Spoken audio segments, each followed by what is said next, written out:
I've been actively trading for over 30 years, and again, I was executive vice president for one of the largest oil trading companies in the world, Trans World Oil, and ran the trading group, the international trading group, for over 10 years there out of Bermuda. My first experience with options was back trading over-the-counter options back in the mid-'80s, and went on to launch the institutional over-the-counter option brokerage desk for PVM Oil London, which is the largest privately owned oil brokerage company in the world. So did option brokerage there, learned a heck of a lot more. So, it's a journey of learning, and I'm on that journey with everybody here today as well. But what we're going to cover here today is a 5-step plan for option income success. So step 1 is, how to avoid the #1 option trading mistake. 2, most important option factor that you need to be aware of. How option pricing works, so you know how to structure your trades, knowing and using the market maker secret. So even if you don't have any interest in options, this is one thing that can really help all your trading. And then the highest probability option strategies for profits and hedging in any type market. So following webinar is purely for educational purposes. Any stocks, options, futures mentioned does not constitute advice and should not be construed as a recommendation. Now, like I said, trading is a journey about learning, and it's also one of the most rewarding jobs on the planet, but you've got to stay very, focused on what you're doing. And it can also be very painful and stressful, as we probably can all attest to after the, last few weeks. So to be educated about what you're trading and staying focused on managing your trading risk, that's what's going to really help you to make consistent profits over time and do quite well. And for me, my real aha type trading moment really came when I started to incorporate selling options into my trading and doing this for both profits and hedging. And that's what we're going to talk about here today. Now, first step is to avoid that #1 option trading mistake.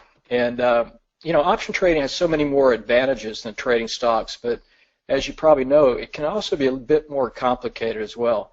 And for the individual trader, options can also be a little intimidating. Now, that's why many investors and traders of options will start out by purchasing out-of-the-money type options, often the shorter-term options, since they will cost a lot less than the long-term options. And it's a basically simple strategy.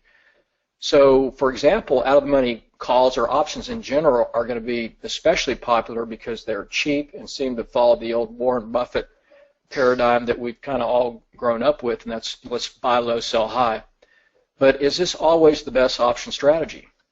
Now imagine you're bullish on Facebook and it's trading $80. Now as a beginning option trader, you might be tempted to buy calls 30 days from expiration with a strike price of 100 and at a cost of 15 cents or $15 per option contract. And why would you do this? Well, because when you look at the math, you can do a lot of them.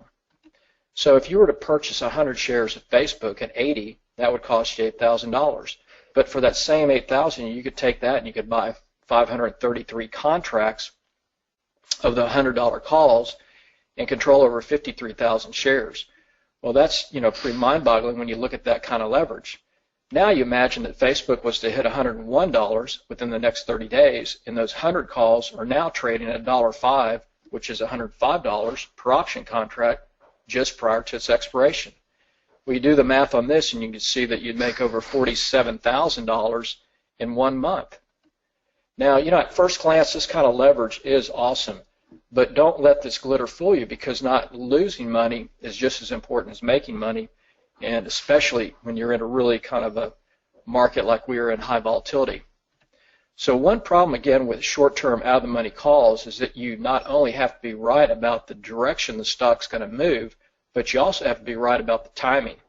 And that's what really ratchets up the degree of difficulty. To make a profit, the stock doesn't just need to go past your strike price, but it also has to do it within a defined period of time. And in the case of the 100 calls on Facebook, you need that stock to reach 100 within 30 days to make your profit. So it's this dual objective of having to be right on direction plus timing. It really lessens your probability of an option trade being a winning trade when you're just always buying options. And everything I teach my clients is that you want to really base your trades on managing your risks and then increasing your probability of winning trades. And that's what's going to make you very consistent in what you're doing and make you have a smooth equity curve to the upside. So in the Facebook trade example, you're wanting that stock to move more than 20% in less than a month. And this would be like a 2 standard deviation move. So, how many stocks are likely to do that? Well, not that many. We'll see the occasional Teslas and Netflix go crazy, but not really many stocks are going to have that much movement.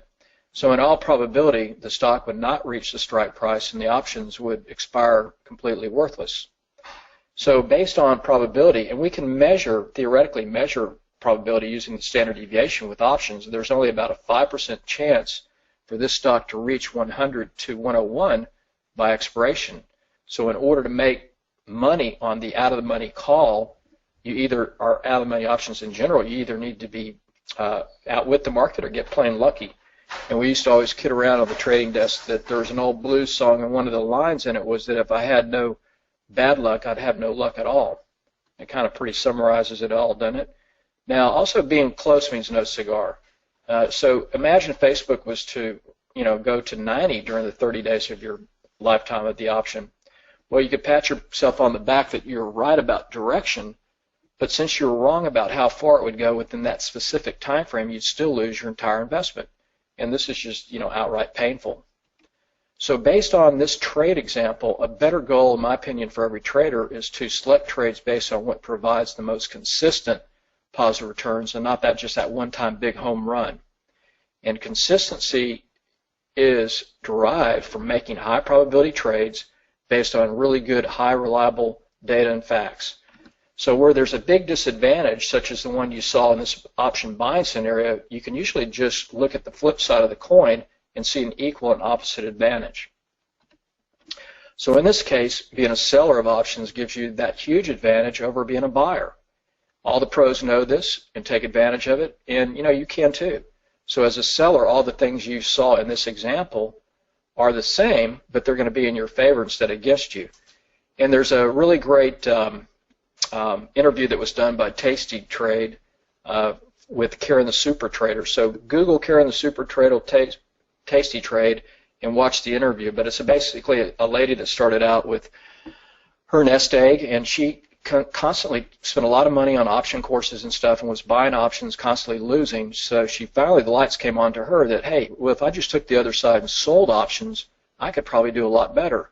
That's what she started doing, and now she's managing over couple $100 million just doing that. So that's the beauty of options and the various things you can do with them. Now step 2 then is the most important option factor and for income generation and hedging as well, and it's understanding the concept of time. And that's pretty simple, as you could see from that example. Now time value is what we call the extrinsic value of the option, and it's the premium that a rational investor would pay over its current exercise value, which is the intrinsic. Now, it's based on its potential to increase in value before expiring. And this probability is always going to be greater than 0, thus an option is always going to be worth more than its current exercise value. And income option strategies, they are very, very tied to this time value and the impact that it has on the price of the option. So here's a chart to illustrate this, and this shows you how time affects the option. So here's a chart going out 120 to 90 days out. Now when you first start the time decay, it's very, very slight. It's almost a flat curve. But as you get into 30 days out in the weekly options, you can see how it falls off exponentially fast. And before you know it, you're at 0. So, back here you're starting about $1 a day per option contract. When you get over here, it's, $20, $30 a day until you're at 0. And it's seriously, if you look at it, it's like a current going out, a hard riptide. So if you're constantly trying to buy into that riptide, you're getting forced back down. So that's the thing that you need to be aware of, is that time decay and how it affects you. So I'm going to ask you this question. Now, if the underlying security from that price chart that you were seeing was going just strictly sideways, not going anywhere, having no directional trend, would you have wanted to have bought those options 120 to 90 days out? Or would you have rather sold them? So this is kind of the common natural time value progression for all options. And it's almost like, think about yourself walking around a cliff or something, a dangerous mountainous area, blindfolded, And, sooner or later, you're probably going to take the wrong step and fall off. So options like that are like that too if you're not aware of the time value of the decay and how it affects the premium or price of your option. One second here. So the third step then, well then how does option pricing work so we understand what to do? And let me see. So basically the value of an option is just made up of these components: time value times implied volatility times intrinsic extrinsic value. Now these are the main components that create the price. There are other Greeks that go in, but these are the main things. And once you know these variables, then you're going to be ready to price the option and know its premium, what it should be. So here's another example using a table here to illustrate time decay. So here's a weekly option series. Every Thursday you get a new series that comes out. So here you have time value times implied volatility times the intrinsic extrinsic. That's going to give you the premium of the option. So in this example, I'm going to keep the intrinsic extrinsic value constant. Now, on Monday, you've got 100% time times that implied volatility of 300 times 1 gives you your premium. Now, you'll see down here when you come into Monday, half of that time value portion of that premium is gone. And, even if you increase the implied volatility, in this case up to 800, it still barely pushed your premium up. And then all of a sudden you're at 0. So that's the effect of time decay. It's kind of like on the weeklies, it's time decay on steroids. So step 4 then is really important. It's the market maker's secret. And it's really what they don't want you to know. It's really how they can make a lot of their profits by keeping you blind as to what's creating these opportunities. And even if you don't trade options, this is a tool that you can use to assess target levels of the market. So broad markets will tend to have 2 to 3 week cycles. You'll see the market go down real hard, which we saw, back on August 24th, and then it rallied up and went sideways. It's been kind of in that sideways pattern. So they'll have these channels, 70, 80% of the time. And it's based on this sideways price action or movement that the out-of-the-money option buyers are going to lose approximately 70% of the time. Now, the market makers, they know these statistics, and therefore they're going to trade from the sell side because the statistics are in their favor. And this is professional money, so you need to kind of think and understand what they're doing. And it all becomes, boiled down to based on math. Now, market makers will use mathematical market probability statistics for pricing out the movement of the options that they're trying to, sell to you. And it's based on its expiration. And knowing the probability of your underlying security finishing within a certain range at expiration is really key when you're determining what options you want to buy or sell, and then what option strategy to implement. Now, it's this statistics, these forecast how likely it is that your option will fall within a certain price, up or down, by its expiration, and it's this statistical forecast that is referred to as the implied move of the stock or the underlying. So it's this implied move. This is a theoretical estimate of a plus or minus 1 standard deviation move of the underlying security by its expiration. So we can measure probability. So here's a table to show you this example of how that works. So, based on this probability statistics, then you're going to see that selling options or option spreads, when you use it correctly, can provide you the greatest probability for your trade setups for generating good, consistent profits, and it's also a great way to hedge your risk. And it comes down to the math of probabilities. So this is a normal distribution curve, and in this bell curve, you're seeing a distribution of price.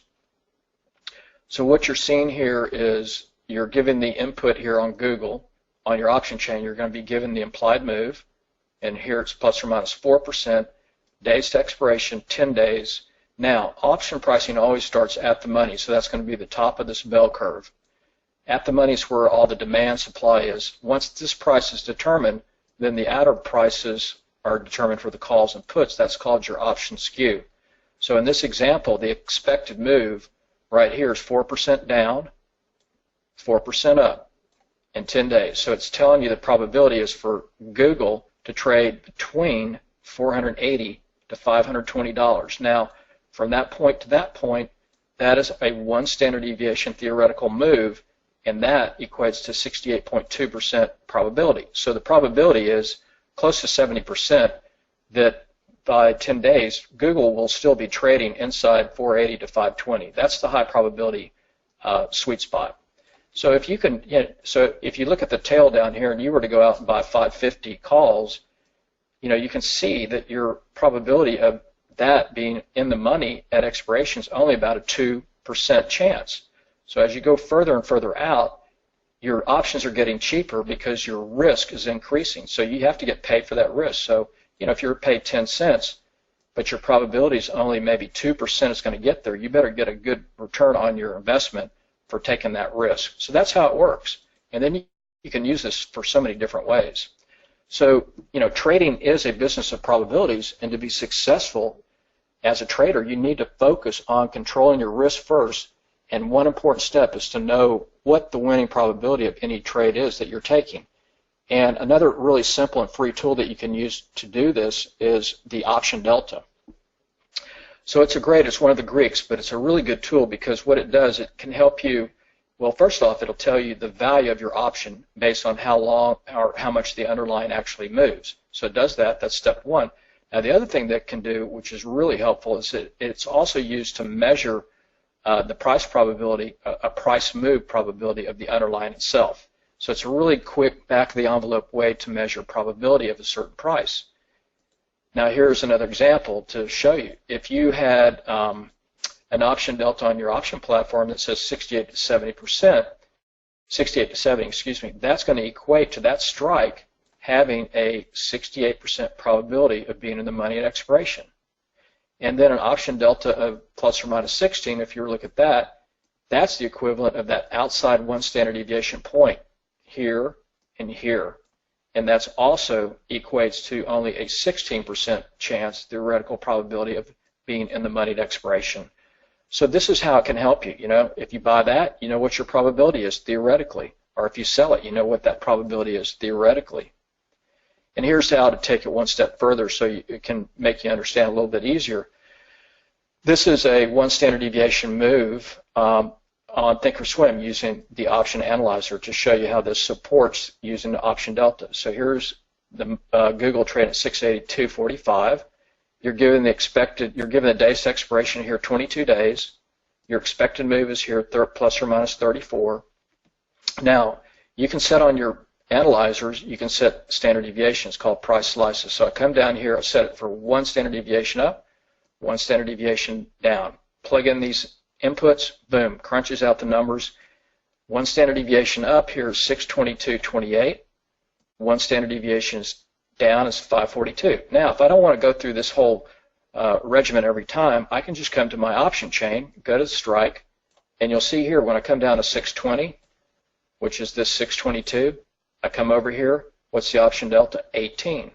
So that is like the equivalent back of the envelope of saying, okay, if I buy these 620 calls, I've got an 18% chance that that'll be in the money at expiration. So that tells me what my probability is. Do I want to take that chance for just 18%? Then you can have those tools to work with. Now, so using this probability analysis, you can see that it provides you a very useful tool to determine price targets to trade against, and it's super useful for setting hedges. And it all comes down to the math of probability. So you can see that approximately 68.2% theoretically percent of options bought will expire worthless. And based on this, it's a really good idea for you to also look at selling options just as well as buying them. So it's this added strategy that if you incorporate it with what you're doing for profits and hedging, it's going to make a dramatic and positive difference in your performance. And this is why the big professionals, the money makers, the hedge funds, they take advantage of selling options to do just that, profit and for their risk management. Then step 5 is, okay, well now you know pricing of the option and the ins and outs of time decay that. Now what's the right income option strategy to use? Is there just one? Well, first off, the goal for every trader out there should be to select those trades that are based on what's going to provide you the most consistent positive return and not always that greatest return. And one of the best ways to achieve this is then by knowing, well, what income strategies are there out there to look at and then you want to select the one that's best for your trading style or your trading plan. Now, everybody here today will have a different size capital account, a different risk parameters that we have emotionally, how much risk we can tolerate, and then also, your time frame. Some of you are probably in Europe or Asia, US, so when can you trade? So you have to take all these into consideration to determine the best strategy for you. Now, here are the basic ones that are there. So these are the basic income strategies. You've got the covered calls, calendar spreads, diagonal spreads, long iron condors, and the credit spreads. So these are all really good income strategies. Some are better for certain market conditions. So, for example, if you've been just, covered call rider, you probably would have gotten run over the past few weeks, because if you're, buying the underlying, a lot of them may be underwater now. So you have to know when to use these.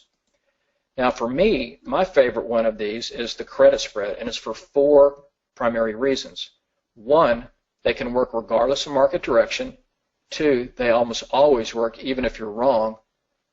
3, the probability, like you saw in those examples, is over 68% even without adding technical analysis, which if you had good technicals can increase your probability then even more. And 4, they're perfect for hedging.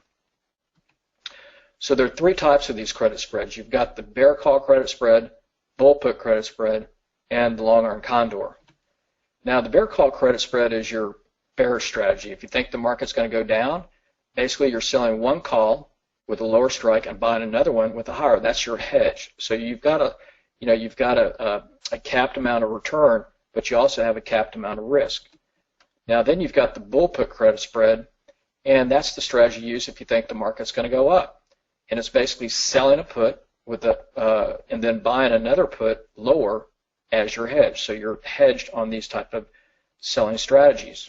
And then the third one is the combination of the two together. It's known as the iron condor, and it's basically just combining the bull put credit spread and the bear call credit spread together. So you have 2, and you're trying to play a sideways moving market to take advantage of kind of getting double income or credit from these 2 different spreads. And they're great for legging, because if the market goes up and then starts to roll, you can sell the bear call credit spread, goes down, starts to push up, sell the bull put credit spread. Now, what I want to show you next is that this really will illustrate why to sell options. So what we're going to do is we're going to compare the risk versus the reward of 2 long option strategies. So you're bullish on the market, and the 2 strategies that you could use would be strategy 1, you could just go out and buy directional calls. Market's going to go up, hey, let's go long calls.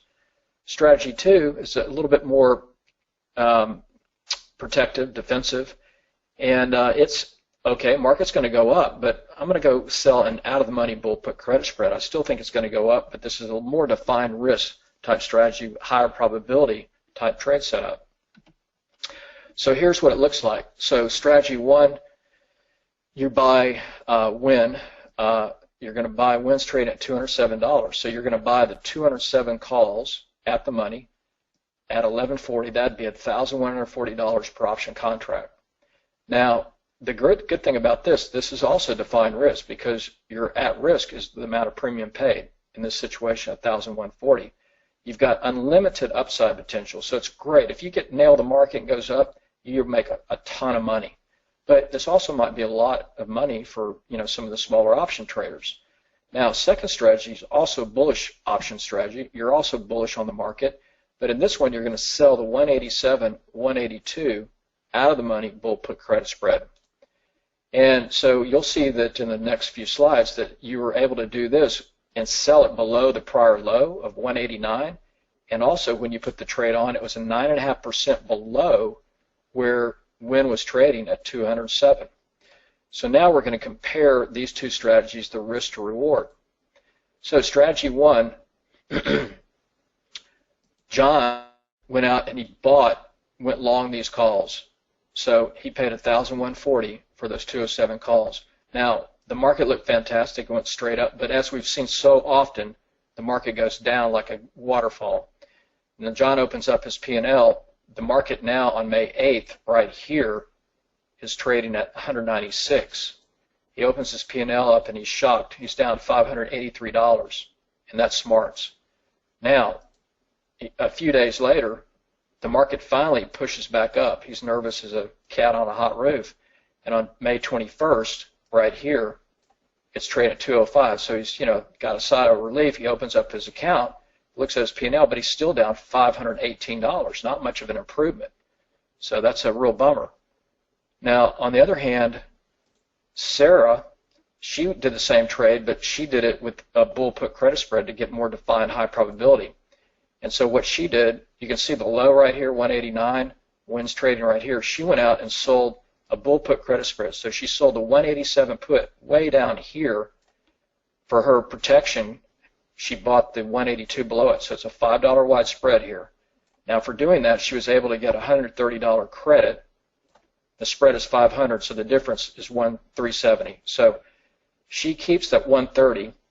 Her max at risk, if she gets this totally wrong and the market goes straight down, is 370, even without any kind of defensive action. But if she's right, as long as it closes over that red line, she keeps the 130. That's a 35% return on her capital at risk, the margin 370. That's all she has to put up. So a lot less stressful trade. Now, this is what happens to her when the market crashes on May 8th. So she opens up her P&L right down here, and she looks over it, and she's holding her breath. She's down only 38.50, and John is still down 583. Big difference between that. Then on May 21st, the market's back up a little bit at 205. She opens her P&L, and she's up 78.50. Man, that is fantastic. But John, he's still pretty much stuck with a big loser. So that's the difference between two bullish strategies, but the outcome is totally different in a different market condition. So I call these kind of the most forgiving trading strategies ever, and that's, the credit spread, or sometimes sell-in premium. Here's another example. This is on S&P 500 CBOE, the SPX. I like to do these type of trade setups on the SPX. So basically, you can see this is a small little piece of it, but the market was trading from that 2035 level up here to 2145 just for 4 or 5 months. So every time it would come up to the top of the channel, I'd sell bear call credit spread out of the money using momentum to tell me when it was turning. Every time. So far this year I've sold one. Every time it's up here, every one of them has been a positive winning trade. So just selling the top of the channel. Now you could have sold the bottom too by put spreads, but I'm more inclined to sell the call spreads because I've seen too many of these type of cascades down. So that's my old-fashioned way of trading the markets, a little bit more risk adverse. But in this particular trade right here on the 21st, the market was trading at 2100. So it was starting to turn over on momentum right here. So I sold the 2140 45 bear call credit spread. That was on August 3rd. Now the market crashed down on the 25th, so I was able to cover this back really fast at a great return. So on that trade, when it was put on, it received $110 right there credit, $500 wide spread. So the difference is at 390. That's the maximum risk. Now, as long as it closes below that 2140 strike down here, that's a 28% return on my capital at risk, the 390 margin. Took it off the 25th, though. The market had come down hard, so I bought this back for a nickel, giving me $105 profit or 27% return in just 22 days. So I like to go out, 15, 20 days and do these type trades when the market's starting to roll based on, my directional indicators.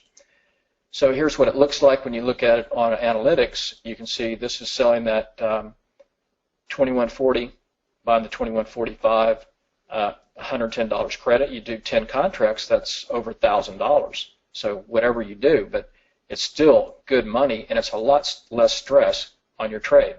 Now the next trade setup is, how to trade a turbulent market, hedging. And this is going to show you a hedging technique you can use. This is what I call offense-defense type trading. So in this example, you're going to see this is a trade setup that was on Lululemon, L-U-L-U. So it was long a call position, a long call debit spread. The market was going up. It was going into earnings. Everything looked great technically, but then it got caught up with the rest of the markets, on the 20th, 24th, that area, so it was hedged out. So here's the initial trade setup, what it looked like using my trading model. So I like to trade these what we call volatility squeeze, which my model was showing. That's on a weekly, so these have potential to be big movers. And then it had it on a daily. So both daily and weekly, it looks good. So it triggered to the upside here. So I could have just bought Lulu, but I wanted a more defined risk trade because the way the market was acting. So I did that debit spread. So my momentum indicators are up, did this, trade was breaking out. But then, 1, 2, 3, 4 days later, the market started to turn over. My indicators were going down. Volatility was starting to go up, so I thought, I better hedge this position. I didn't want to get rid of it because we've seen so many times where the market will pull back and go straight up. For the last 4 or 5 months, that's what it's been doing. So the other thing I look at is volatility, and this is what we call the volatility term structure, and it had gone into backwardation, so it was starting to move up here. So this is another red flag. Hey, watch out. Market's going to potentially roll over. Better put on some hedge. So look at that. Now here's the trade, what happened.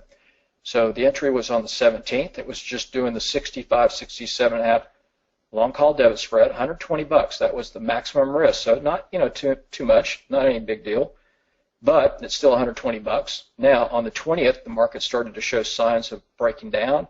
So went out to do the 72.5, 75 bear call credit spread. So that was above, this trade here.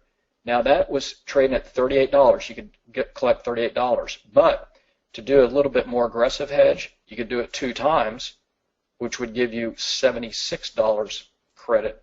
Now by doing that, you took your $120, which is your net downside risk would be $120, but by hedging it here 2 to 1, you were able to bring in $76. So that reduced your downside exposure to net max $44 per contract. So if the market just totally collapsed and never came back, you went from losing potentially 120 to only 44.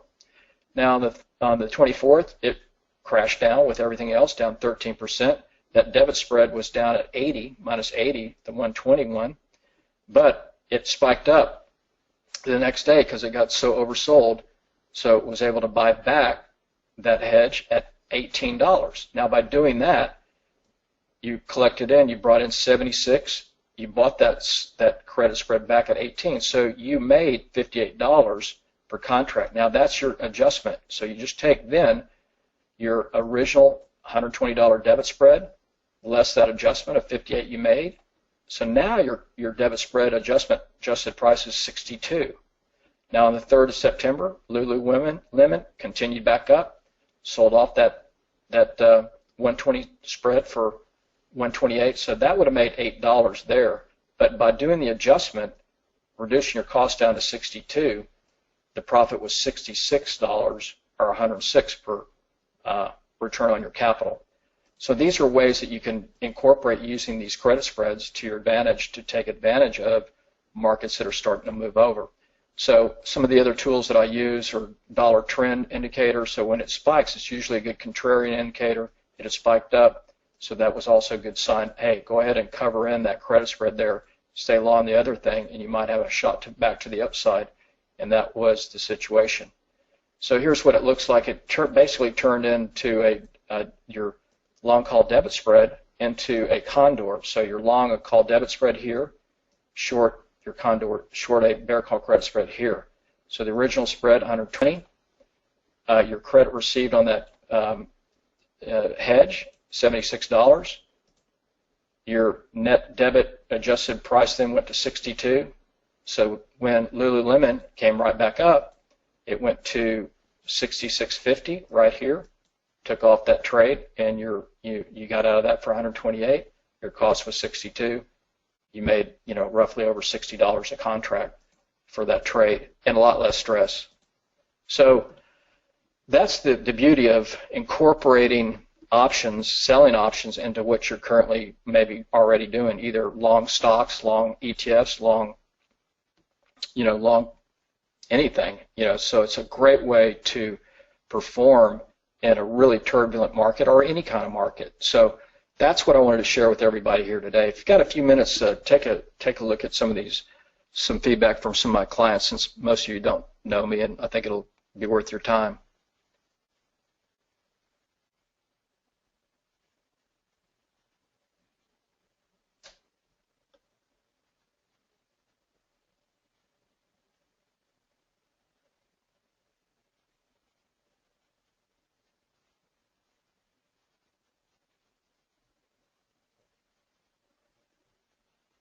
So, it's very rewarding for me to see that I'm making a positive impact for a lot of my clients, and I just wanted to share that with you. Now, the next thing, and then we'll get into your questions. So what can you do to kind of bring this more together for you? So let's look at some simple steps you can take, for you to start generating more steady stream of income each and every month. So what I put together here for this webinar today with Reed is a really great offer for anybody and everybody here today. Let me give you the link. Now this is a course that I did on just 100% on income options, credit spreads. That's it, 100% on the credit spread side of things. And it's a 5-hour recorded course that's now on demand. So you're going to get this 5-hour course. You'll get the 183-page training manual, and also my 13 option diagram. So this is a lot of really cool diagrams of strategies I like to use. So you're going to get the course, 5-hour course on credit spreads, and I'll show you what's in that course. But you're also going to get a follow-up live accountability and support coaching session where we'll go in and you can ask any questions about the course. We'll look at trades if you would like, whatever you want to do. So this will be a way for you to follow up on what you've learned in the course, and it'll be a real easy way for you to get the support you need. So it's powercycletrading.com/BIG. It's only $97, so you could make one trade and pay for this real quick. Now, the other great thing is I'm going to, just for a special today, I'm going to throw in for the first 20 here a course that I just did about a month ago. It's called A Trader's Guide to Technical Analysis. And if you're not using Fibonacci, you're really missing out on the various use of that tool. So this is a course on Fibonacci that I did. So Fibonacci along with trend lines and moving averages. Now, it was a 3.5-hour course. It's all recorded 30-minute modules. You'll get this course on demand plus the training manual, 119 pages. So you're going to get 2 courses today plus that follow-up Q&A live, so you can come in and ask any questions on any of this stuff for just $97. And I've got 20 spots because I like to keep these pretty small. And if you're not satisfied with it or something you can't use, the other great thing is it's a win-win. You just send me an email and we'll refund back to you your $97. But I've got 20 spots, and I like, again, to keep those spaces fairly small. And in this course, we cover, using those credit spreads to create these low-risk, high-probability trade setups. So you can see the key to them is, you get such a high probability on the entry, and then show you and teach you how to use these credit spreads for stocks or in ETFs and index options. I love to use them on SPX or NDX, things like that. And then there's another great way to use them for deep in the money where you turn that negative risk to positive risk. I teach you how to do that. And the one thing that they're so great for is if you've got a small account, you can just have a small amount of capital tied up and take those small accounts and turn it to a larger account, on a more consistent type of trading basis using these credit spreads. And then the one thing in the course or in these examples today that I didn't show you, and this is a big part of the course, how do you defend these things if they do go wrong? So I teach you 6 different defensive strategies that cover all the different kind of conditions that can happen. I also go through, when to use the iron condor and when not to. It's not something you want to use that often, really, in my opinion. I teach you that. And then another great thing, if you're trading a lot, if you're a big trader or a small trader, but it helps you for sizing your positions and reducing your risk by diversifying, by adding credit spreads. I'll show you how that works. And then, how you take that 70% probability type trade as you go in, and you can increase it to 90% probability. Show you how that works, a step-by-step guide to executing these things, some really good technicals to use for, your analysis, and then when to do these spreads. Do you do them a day out, 2 days, 10, 15, 20, different time frames for these different spreads, and I'll show you that. And then how you can place these trades into the day so you're, not bug-eyed. So it's a great course, and if you're not happy with it, just send us an email, and we'll send your money back. So it's a win-win. And I've got, let's see, I've got 10 left. So if you'd like to get in, please take advantage. powercycletrading.com/big. And so you get all this together. So I hope that is something that works for you. Now, let me get to your questions here too. No, you don't need to call me. You just put in, you take that link, just take the link right here, powercycletrading.com. Just copy and paste that link into one of into your browser. So, just whatever browser you like to use. Here's like Google Chrome. If it doesn't work in one, just put it something else, but just copy and paste it in there, right there in your browser, and it'll just pull up an order form, trading credit spreads for income, $97. You won't see the bonuses, but you'll get those. I'll know that you're one of the first 20 to sign up. And so just do that, and that's all there is to it, and you'll have it today, and we'll send you an email on the bonuses and all that kind of good stuff. Let's see, so that's all you have to do. Yeah, so if you don't understand, this is the perfect way for you to get a course where you can learn these things just for $97. You can't even go out for dinner for $2 anymore for $97. So, take this investment, try it out for yourself, and plus the other course that you're going to get with this, the trading technical analysis for Fibonacci. Even if you've never traded another option, this course here is, these two courses on my website are $197. So I'm giving you both of them today for $97. So it's a good deal regardless, plus the follow-up Q&A. Let's see, I'm going down the other questions here. I've got a few more minutes.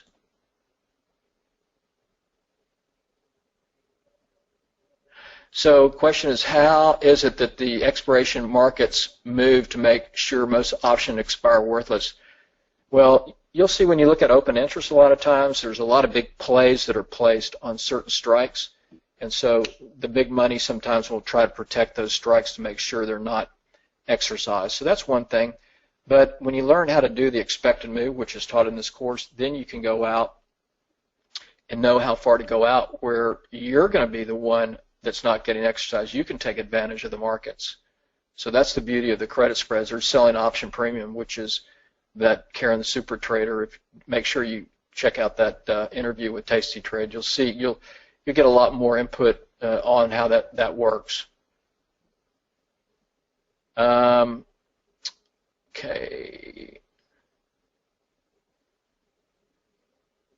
The copy and paste, if it's not working, change your browser. And what is your email address, Shiley? I'm not sure how to say your name.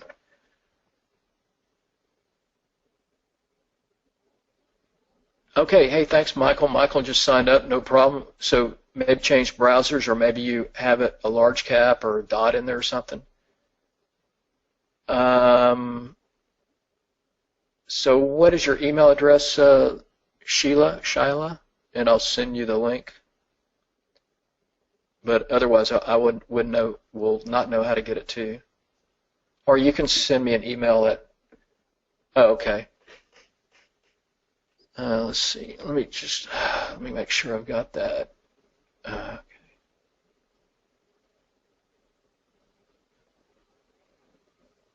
It's so tiny here.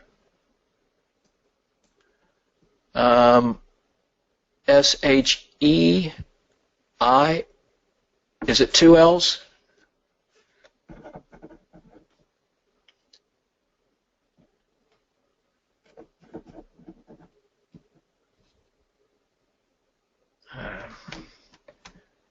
Font so small on this thing. Oh, yeah, it is two. S-H-E-I-L-L-A. I'm only seeing one L in there. Hey, thanks, Reed. Okay, S-H-E-I-L-A cross. Okay, 10. Got it. I'll send you a link. No C in that. So it's just her first name and then R-O-S-S and then the numeral 10. All right, thanks. I'm blind. All right, great. So hopefully I was able to get to your questions here. Okay, I got it. And if you do have any further questions, you can also send an email to me at larry@powercycletrading.com. And thanks again, Reed, for having me here today, and good luck trading next week, guys, and enjoy the rest of your weekend.